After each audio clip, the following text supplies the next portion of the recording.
Surabaya Mengaji. Yuk, dukung dakwah Surabaya Mengaji. Salurkan harta terbaik Anda untuk operasional dakwah.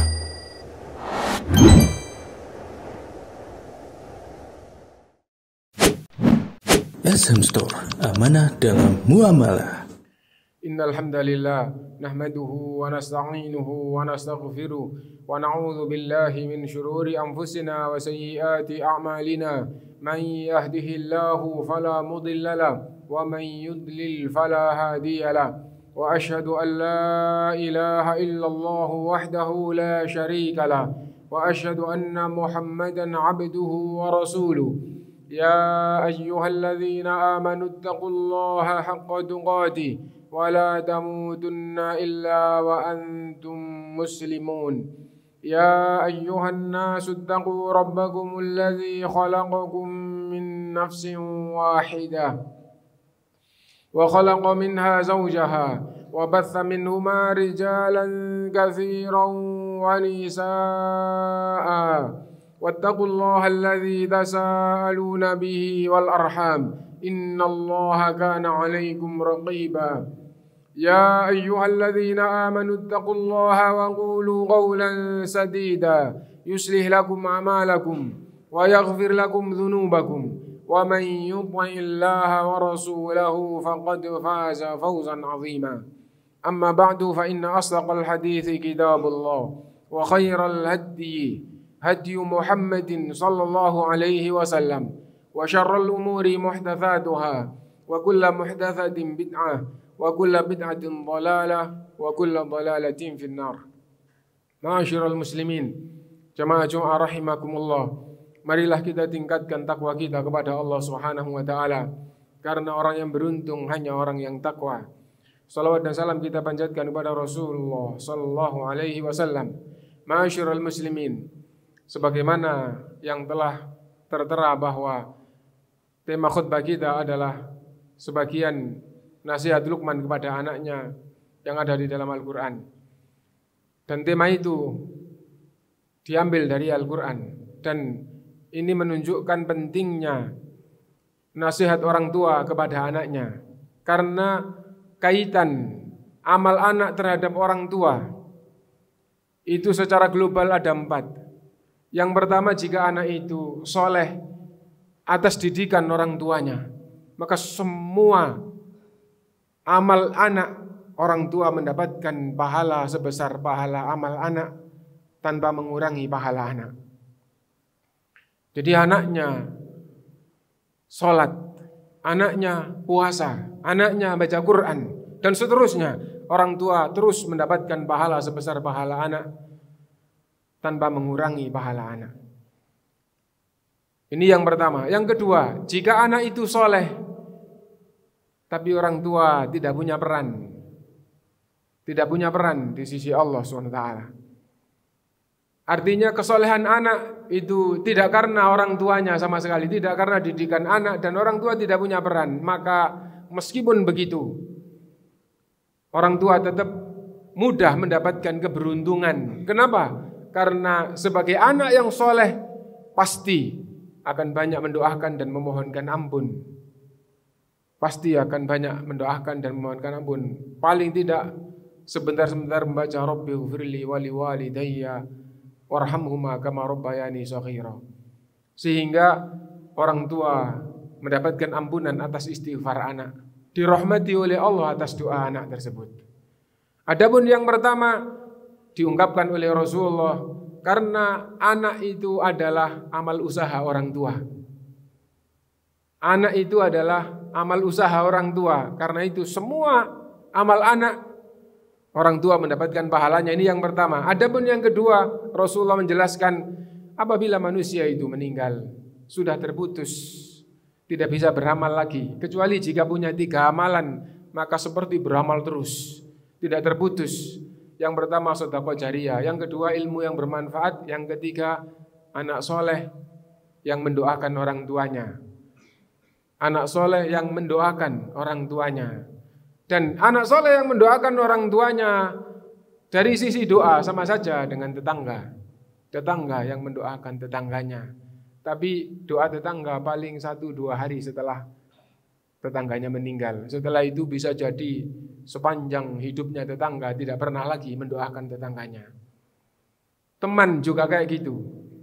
Nah, tapi kalau anak, meskipun orang tua tidak pernah mendidik agama, sama sekali tidak pernah mendidik agama, karena anaknya jadi anak soleh, bisa-bisa minimal setiap sholat 5 waktu atau berkaitan dengan sholat 5 waktu, entah menunggu iqomah atau bahkan misalnya setelah zikir tidak lupa, setelah sholat, setelah zikir tidak lupa membaca Rabbighfirli wali walidayya warhamhuma kama rabbayani shaghira, terus sepanjang hidup anaknya. Nah, ini apabila punya anak yang soleh. Karena itu maka punya anak yang soleh itu adalah keberuntungan. Bagaimana supaya beruntung? Maka harus berusaha mendidik anak supaya jadi anak yang soleh, dan tidak sekedar untung-untungan. Punya anak untung-untungan kalau jadi anak yang soleh. Kalau enggak jadi ya nafsi-nafsi. Nah, tidak begitu jiwa muslim. Tapi berusaha bagaimana supaya anaknya jadi anak yang soleh, sehingga seandainya lupa mendoakan, dia sholat, orang tua dapat pahalanya. Dia baca Quran, orang tua dapat pahalanya, dan seterusnya. Adapun yang ketiga dan yang keempat adalah yang ketiga, jika anak soleh, jika anaknya itu jadi anak yang durhaka kepada Allah, jadi anak yang ahli dosa, dan di hadapan Allah orang tua dinyatakan bertanggung jawab. Kenapa? Karena tidak amanah sejak anaknya lahir terus sampai dewasa, tidak mendidiknya, tidak amanah sebagai orang tua. Dan bahkan bisa jadi, yang dimaksudkan bahkan bisa jadi kejelekan, kedurhakaan anak itu adalah ngikut dan meniru orang tuanya. Maka meskipun orang tuanya sudah mati, anaknya berbuat dosa, orang tua ikut mendapatkan dosa sebesar dosa anak tanpa mengurangi dosa anak. Alangkah celakanya orang tua seperti ini. Sudah mati tapi dosanya terus bertambah karena perbuatan anaknya. Nah, ini yang ketiga. Adapun yang terakhir, yang keempat, apabila anak itu durhaka tapi sesungguhnya orang tua sudah menjalankan amanah, maka orang tua tidak ikut bertanggung jawab atas kedurhakaan anak. Ini kaitan amal anak dengan orang tuanya. Kalau contoh yang keempat, yang paling sempurna adalah Nabi yang punya anak yang kafir. Maka Nabi dan Rasul itu di hadapan Allah adalah manusia paling sempurna dibandingkan dengan yang bukan Nabi dan Rasul. Dan karena dia sempurna, maka tidak bertanggung jawab dengan amalan siapapun, termasuk amalan anaknya. Karena dia orang yang sempurna di dalam mengemban amanah Allah Subhanahu wa taala. Nah, karena itu ketika anaknya durhaka, orang tua berlepas diri dari kedurhakaannya. Ini secara global, dan antara nomor 1, nomor 2, nomor 3, nomor 4 semuanya ada tingkatan-tingkatannya. Tetapi di dalam pembahasan Islam itu selalu pembahasannya adalah yang baik begini, yang jelek begini, dan sesungguhnya semua bab itu ada di antara keduanya. Kembali ma'asyiral muslimin, pentingnya mendidik anak karena bisa jadi dengan anak yang soleh itulah sebab keberuntungan orang itu. Nah, lalu bagaimana petunjuk yang Allah tunjukkan di dalam kisah Luqman kepada anaknya? Wa idh qala Luqmanu libni, ingatlah tatkala Luqman berkata kepada anaknya, ya bunayya la tusyrik billah inna syirka la zulmun adzim. Wahai anakku, jangan sampai kamu menyekutukan Allah. Jangan sampai kamu berbuat syirik. Sungguh kesyirikan itu dosa yang paling besar. Faedahnya sangat banyak dari ayat ini yang diungkapkan oleh ulama-ulama. Ya, tapi satu aja yang kita ambil di pertemuan atau di khutbah ini, yaitu bahwa nasihat yang paling utama, yang paling pertama itu adalah bagaimana supaya nasihat dan didikan ini supaya anak jadi anak yang beriman dengan benar, yang bersih dari kesyirikan. Kenapa? Karena itulah yang paling mendasar, itulah yang paling berat, itulah yang paling agung, yang akan dibawa menghadap kepada Allah Subhanahu wa ta'ala. Nah, karena itu jangan sampai orang tua tidak membentuk anak menjadi anak yang beriman dengan benar. Apalagi tidak sekedar tidak membentuk begitu, tapi menjadi sebab kesyirikan anak. Sebagaimana yang diingatkan oleh Rasulullah SAW, kullu mauludin yuladu alal fitrah.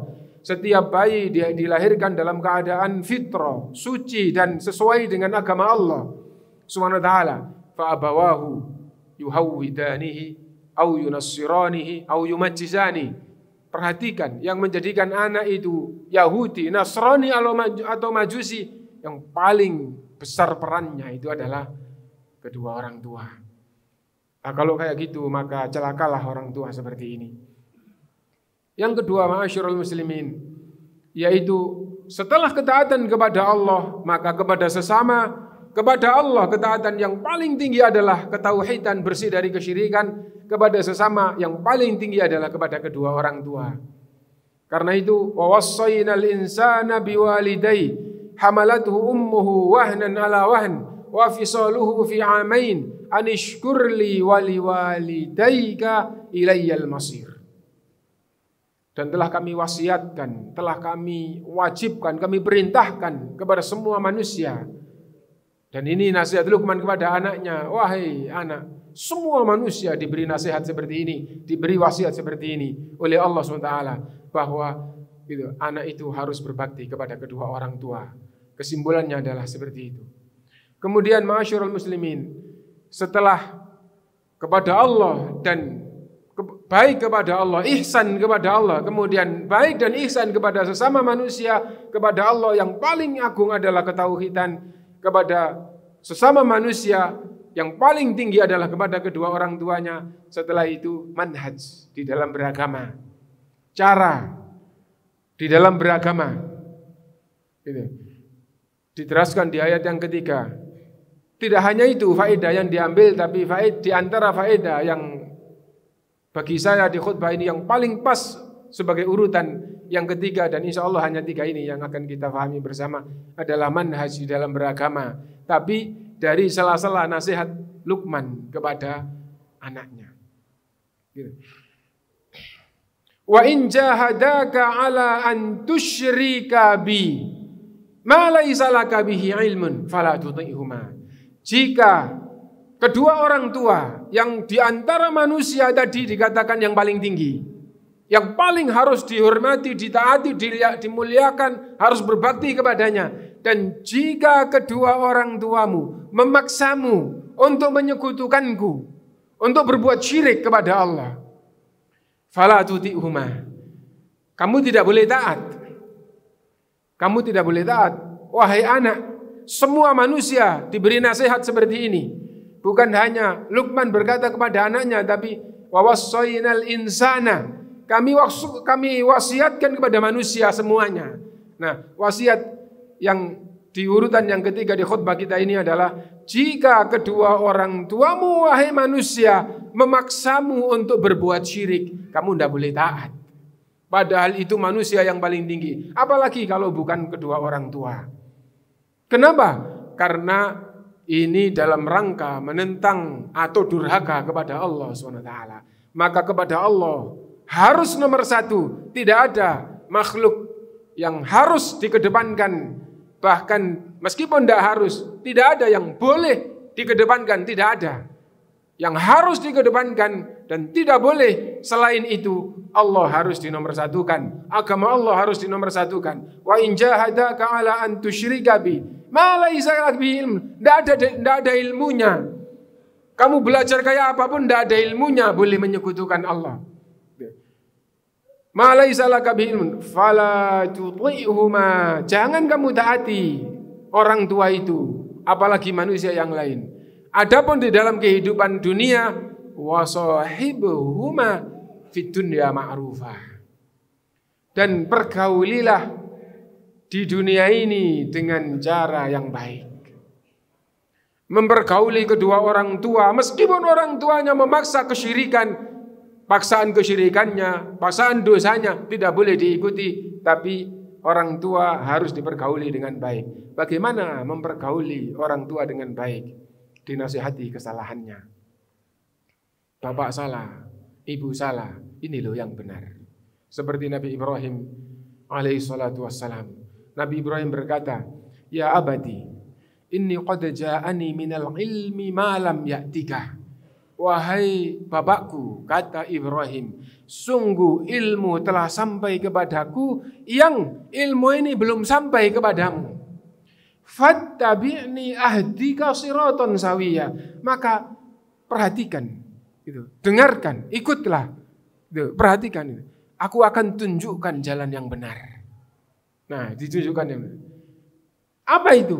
Ya abatila ta'budish syaitan, inna syaitana kana lirrahmani asiya. Wahai Bapak, jangan mengabdi kepada syaitan, sungguh syaitan itu durhaka kepada Allah, Tuhan pencipta alam semesta yang maha pengasih, maha penyayang ini. Nah, karena itu orang tua dinasihati, dipergauli dengan baik dinasihati, tetap dihormati, perintah-perintah yang tidak durhaka tetap ditaati. Tidak hanya kepada kedua orang tua, kepada manusia siapapun, kepada gurunya. Gurunya memerintahkan salah, gurunya menyampaikan yang salah, tidak boleh ditaati. Pemimpin sekalipun, la ta'ata li makhlukin fi maksiatillah, tidak boleh taat kepada makhluk apabila itu maksiat kepada Allah. Nah, ini penting untuk diperhatikan bahwa kita orang yang beragama, bertauhid, kita orang yang bermuamalah dengan ihsan sesama manusia, lebih-lebih kepada kedua orang tua. Tapi kalau manusia itu salah, tetap tidak boleh dituruti. Adapun toleransi, adapun kemasyarakatan yang tidak berseberangan atau tidak berkaitan dengan kedurhakaan kepada Allah, maka tetap baik. Wa sahibhuma fid dunya ma'rufa. Lalu bagaimana jalan yang benar? Wattabi sabila man anaba ilayya. Ikutilah jalan orang-orang yang kembali kepadaku, kembali kepada Allah. Ikutilah jalan orang yang mengikuti, orang-orang yang mengikuti. Ikutilah jalan orang-orang yang kembali kepadaku. Wattabi sabila man anaba ilayya. Ikutilah jalan orang-orang yang kembali kepadaku, kepada Allah SWT. Seperti apa jalan kembali kepada Allah? Yaitu kembali kepada Quran dan Sunnah. Ini ayat, ini hadis. Kalau dengan Quran dan Sunnah ternyata berbeda, maka ikuti sahabat. Kenapa? Allah memerintahkan agar mengikuti sahabat. Kenapa harus mengikuti sahabat? Karena sahabat itulah yang mengikuti Quran dan Sunnah dengan benar. Dan banyak ternyata orang yang merasa mengikuti Quran dan Sunnah tapi salah. Akhirnya berselisih dengan yang benar. Nah, ini adalah manhaj. Dari awal manhaj. Dari yang ketiga tadi itu, dari awal ayat itu adalah manhaj. Cara di dalam beragama. Wattabi sabila man anaba ilayya. Kenapa? Karena kalian pasti akan mati. Dan nanti pertanggungjawabannya sendiri-sendiri di hadapan Allah SWT. Thumma ilayya marji'ukum fa'unabbi'ukum bima kuntum ta'malun. Karena kalian akan kembali kepadaku dan akan aku beritahukan semua perbuatan kalian masing-masing. Karena itu ma'asyiral muslimin, kita pasti akan kembali kepada Allah. Tidak ada jalan lain untuk selamat di hadapan Allah kecuali mengikuti jalan yang benar. Mengikuti jalan yang benar. Mudah-mudahan kita bisa mengambil faedah sebagian dari nasihat yang Allah tuangkan di dalam Al-Quran. Nasihat Luqman kepada anaknya. Barakallahu li wa lakum fil Qur'anil azim. Wa nafa'ani wa iyyakum bima fihi minal ayati wa dzikril hakim. Aqulu qawli hadza wa astaghfirullah li wa lakum innahu huwal ghafurur rahim.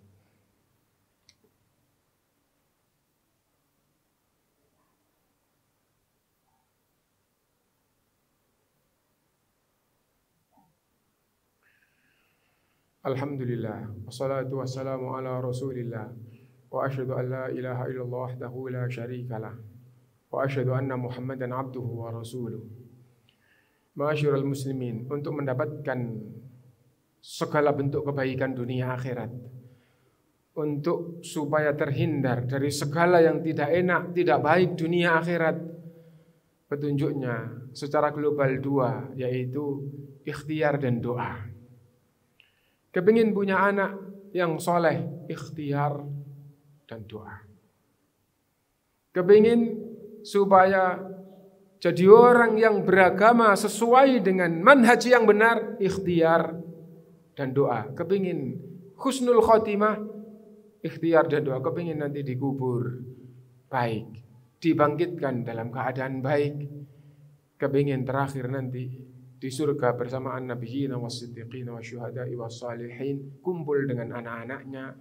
Maka usaha atau petunjuk jalan yang diperintahkan tetap ikhtiar dan doa. Semua ternyata harus usaha maksimal dan harus disertai doa kepada Allah. Karena itu Rasulullah SAW bersabda, ihris ala ma yanfa'uka wasta'in billahi wala ta'jaz. Upayakan semaksimal mungkin yang bermanfaat untukmu, sertailah mohon pertolongan kepada Allah dan jangan melemah. Mudah-mudahan kita betul-betul bisa mengambil faedah dari khutbah tadi dan akhirnya dorongan untuk ikhtiar semakin kuat dan kita sertai dengan doa kepada Allah dan kita mendapatkan apa yang kita inginkan dari kebaikan dunia maupun kebaikan akhirat. Semoga semua kebaikan kita diterima dan dilipat gandakan oleh Allah SWT. Semoga kekurangan dan kesalahan kita sengaja maupun tidak kita sengaja semuanya diampuni oleh Allah Subhanahu wa taala. Alhamdulillahirabbil alamin. Allahumma salli ala Muhammadin wa ala ali Muhammad. Allahumma ighfir lil muslimina wal muslimat wal mu'minina wal mu'minat al ahya'i minhum wal amwat innaka sami'un qaribun mujibud da'awat. Rabbana ighfir lana wa li ikhwanina alladhina sabaquna bil iman wa la taj'al fi qulubina ghillan lil ladzina amanu. Rabbana innaka ra'ufur rahim. Rabbana ighfir lana wa li walidayna warhamhum kama rabbawna shighara. Rabbana hab lana min azwajina wa dhurriyyatina qurrata a'yun waj'alna lil muttaqina imama. Allahumma ati nufusana taqwaha wa zakkiha anta khairu man zakkaha anta waliyuha wa maulaha. Allahumma habbib ilayna al-iman wa zayyinhu fi qulubina wa karrih ilayna al-kufra wal fusuqa wal 'isyan waj'alna minal rasyidin. Allahumma aslih lana dinana alladhi huwa 'ismatu amrina wa aslih lana dunyana allati fiha ma'ashuna wa aslih lana akhiratana allati ilayha ma'aduna waj'alil hayata ziyadatan lana fi kulli khair waj'alil mauta rahatan lana min kulli syarr. Rabbana atina fid dunya hasanah wa fil akhirati hasanah wa qina adzaban nar. Wa sallallahu wa sallama ala nabiyyina Muhammad walhamdulillahi rabbil alamin. Wa la dzikrullahi akbar.